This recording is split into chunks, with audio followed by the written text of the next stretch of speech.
નમસ્કાર, દમદાર ન્યૂઝમાં આપનું સ્વાગત છે। સમાચાર મળી રહ્યા છે બિલીમોરાથી। બિલીમોરા નવનાથ ધામમાં રવિવારે નોળી નોમ પર્વે દક્ષિણ ગુજરાત સહિત દેશ વિદેશથી 1500થી વધુ સંતાન વાંછુક મહિલાઓએ તેમજ સંતાન સુખ ધરાવતી મહિલાઓએ સંતાનોના સ્વાસ્થ્યની કામના સાથે ભાગ લીધો હતો। બિલીમોરા નવનાથ ધામમાં 6 દાયકાથી નોળી નોમ પર્વનું અનેરું મહત્વ છે। બ્રહ્મલીન પરમ પૂજ્ય શ્રી શાને દાદા દ્વારા શરૂ કરાયેલી આ પરંપરાને વર્તમાન ગાદીપતિ છોટે દાદાએ સ્વયં પૂજા કરાવી જીવંત રાખી છે। હર વર્ષે શ્રાવણ મહિનાની સુદ નોમની તિથિએ સ્ત્રીઓ દ્વારા સંતાન પ્રાપ્તિ અને માતાઓ દ્વારા સંતાનની સુખ સમૃદ્ધિ અને લાંબા આયુષ્ય માટે આ વ્રત કરવામાં આવે છે।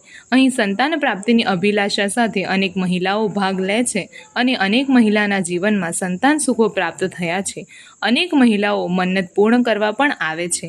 તમામ મહિલાઓ માટે મા વિમલા અખૂટ અન્ન ક્ષેત્ર મારફતે પ્રસાદ સ્વરૂપે કઠોળનું વડ્ડું, રોટલા, કાકડીનું કચુંબર, તેલ, લીંબુ, પાણીચા, મરચાના પ્રસાદ આપવામાં આવે છે। આ પ્રસંગે ગુરુદેવ પરમ પૂજ્ય શ્રી છોટે દાદા દ્વારા નોળી નોમ વ્રત પૂજન વિધિ વિધાન અંગે વિસ્તૃત માહિતી પ્રદાન કરવામાં આવે છે। દમદાર ન્યૂઝના તંત્રી પ્રવીણ ખુમાણ દ્વારા અહેવાલ।